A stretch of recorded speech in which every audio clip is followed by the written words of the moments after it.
السلام علیکم۔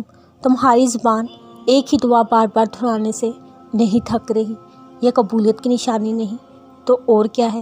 دل کو ایک امید کہ ہاں اللہ ضرور سنے گا، یہ قبولیت کی نشانی نہیں تو اور کیا ہے؟ حالانکہ تمہیں لگتا ہے کہ یہ ناممکن ہے، پھر بھی مسلسل اسی دعا کا مانگنا یہ قبولیت کی نشانی نہیں تو اور کیا ہے؟ اتنا وقت گزر جانے کے بعد بھی تمہارا دل ایک ہی دعا مانگ مانگ کر نہیں تھک رہا، یہ قبولیت کی نشانی نہیں تو اور کیا ہے؟ دعا کے لیے ہاتھ اٹھتے ہی ایک ہی دعا کا لب پر خود بخود آ جانا قبولیت کی نشانی نہیں تو اور کیا ہے؟ کبھی سوچا ہے اگر اللہ کا دعا قبول نہ کرنی ہوتی تو وہ بلا وجہ تمہارے دل کو ایک ہی دعا پر کیوں روک دیتا؟ اگر قبول نہ ہونی ہوتی تو اللہ تمہارا دل بدل بھی تو سکتا تھا۔ اگر اس نے تمہاری من پسند چیز تمہیں نہ دینی ہوتی، وہ خود کیوں کہتا مانگو مجھ سے میں تمہیں دوں گا؟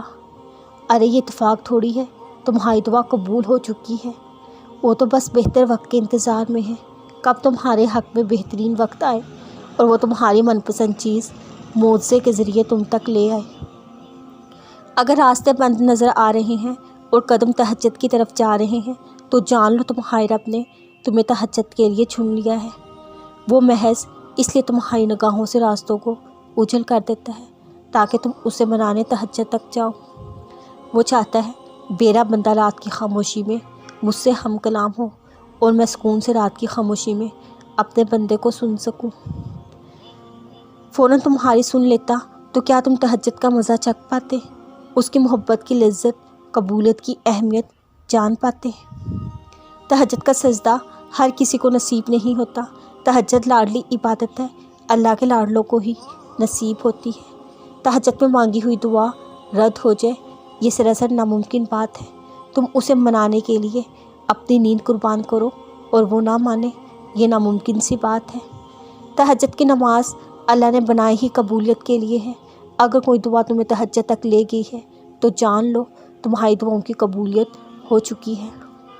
جو دعا تم تہجد میں مانگ رہے ہو نا، حقیقت میں وہ دعا کب کی قبول ہو چکی ہے، وہ دیر وقت اس لیے کر رہا ہے تاکہ تمہارا اس سے دعا کا رشتہ برقرار رہ سکے۔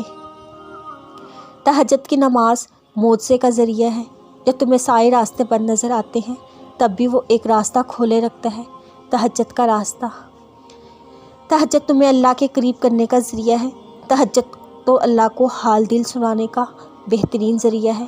جس کو لگ جائے ایک بار تہجد کی لگن، پھر اسے اپنے رب سے ملاقات کی لگن لگ جاتی ہے۔